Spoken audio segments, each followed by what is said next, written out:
प्रणाम भारत, जय Shri Ram, Vande Mataram. The Lucknow dialogues पर आप सभी का बहुत-बहुत स्वागत है। पुलवामा में जो घटना हुई है, उस घटना ने हम सभी को बहुत ज़्यादा आक्रोशित कर दिया है। हम गुस्से में भी आ गए हैं और हम रिएक्ट कर रहे हैं। जो रिएक्शन हमारा रुका हुआ था, जो रिएक्ट हमने करना बंद कर दिया था, बहुत दिनों के बाद में उस तरीके का रिएक्शन सड़क पे दिखा है।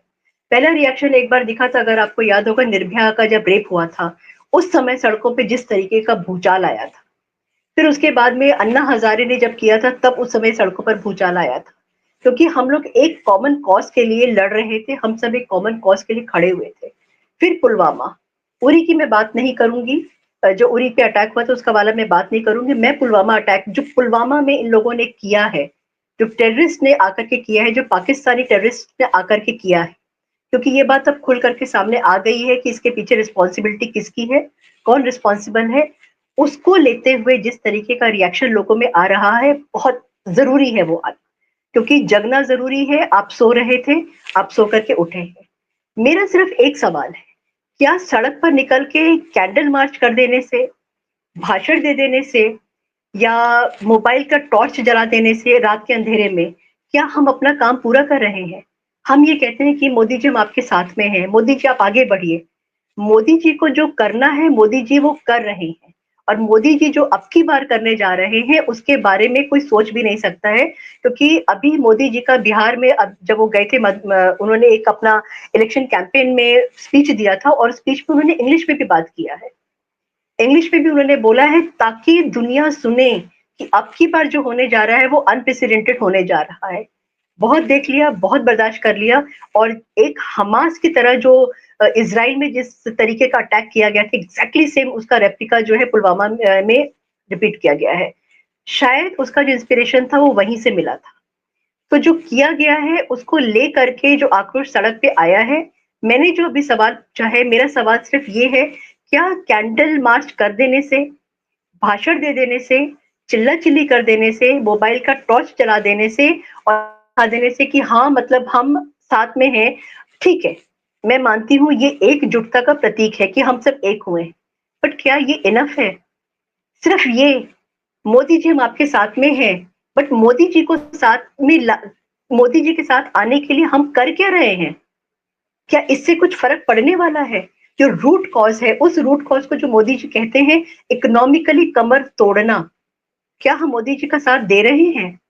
मोदी जी का साथ हम तब देंगे जब हम अपना क्यूआर कोड जो है, जब हम अपना क्यूआर अपना स्कैन करेंगे और उसमें सामान लेने से पहले अगर हमको नाम जो है पीसफुल वाली कम्युनिटी का दिख जाता है, हम वहां से सामान ना लें।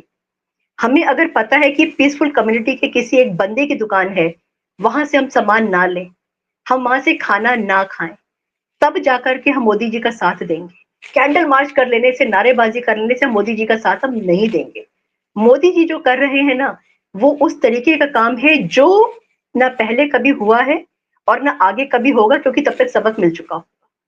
मोदी जी क्या कर रहे हैं उसकी छोटी सी झलक मैं आपको बताना चाहती हूँ। मोदी जी का मैसेज एकदम क्लियर है। इस समय इंडिया जो है वो अवेंज लेने जा रहा है, रिवेंज लेने जा रहा है। इंडियन एयरफोर्स, इंडियन नेवी और इंडियन आर्मी, जो ये ट्राई सीरीज है, ये सब लोग एक साथ काम कर रहे हैं। इन सब लोगों की प्रैक्टिस शुरू हो गई है, इन सब लोगों ने मिल करके काम करना शुरू कर दिया है। और एयरफोर्स का राफेल SU-30 30 राफेल SU-30 जो है वो मेजर एक्सरसाइज आक्रमण उनका शुरू हो गया है। मोदी जी को जो करना है, मोदी जी वो काम कर रहे हैं, लेकिन हम सिर्फ झंडा उठा करके, हम सिर्फ चिल्ला चिल्ली करके, सड़क पे जाके, हम सड़क पे नारेबाजी कर करके, हम टॉर्च जला करके अगर हम सोचते हैं कि मोदी जी का साथ दे रहे हैं, तो मोदी जी का साथ हम नहीं दे रहे हैं। हम मोदी जी को कमजोर कर रहे हैं, और हर चीज हमने मोदी जी के कंधे पे डाल रहे हैं कि मोदी जी जो करना है वो आप करिए, हम सिर्फ चिल्ला चिल्ली कर रहे थे, हम सड़क पे उतर रहे हैं। मोदी जी को ये नहीं करना है, और अब की बार जो होगा, मान के चलिए वो बहुत बड़ा होगा, बड़ा होगा, और ऐसा बड़ा होगा कि नुकसान दोनों तरफ होगा। इस चीज के लिए हमको तैयार रहना है, हमको संयम रखना है, और नुकसान किए बिना, नुकसान उठाए बिना इस जड़ को हम काट नहीं सकते। तो मेरी आप सबसे प्रार्थना है, इस चीज को सोचिएगा जरूर कि चिल्ला चिल्ली करना, सड़क पर उतर करके आना एक मोमबत्ती लेकर के और मुर्दाबाद मुर्दाबाद कर देने से क्या हम मोदी जी को स्ट्रॉन्ग कर रहे हैं? मोदी जी को स्ट्रॉन्ग करने के लिए हमको बॉयकॉट करना पड़ेगा और वो बॉयकॉट हमारा होगा किसी को भी हिट करना। एंड जिसको मोदी जी कहते हैं कि उनका एक सेंटेंस है मोदी जी का कि वो कहते हैं कि hitting the bullet without dropping drop of blood is something, कुछ ऐसा।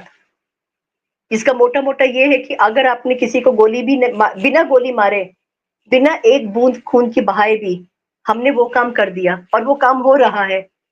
पानी रोका जा रहा है, पानी के लिए भी इंडस ट्रीटी के लिए भी बहुत सारे लोगों ने बोला था, लेकिन उसकी तैयारी जो है ना, जो विपक्ष खड़ा होकर कह रहे हैं एक दिन में नहीं होगा, कि एक दिन की बात नहीं, पिछले 5 साल से, पिछले 8 साल से मोदी जी इस पर काम कर रहे हैं और मोदी जी को अंदेशा था कि पाकिस्तान जो है कुत्ते की दुम है, वो कभी सीधी हो नहीं सकती है और वो कभी न कभी हरकत को जरूर करेगी।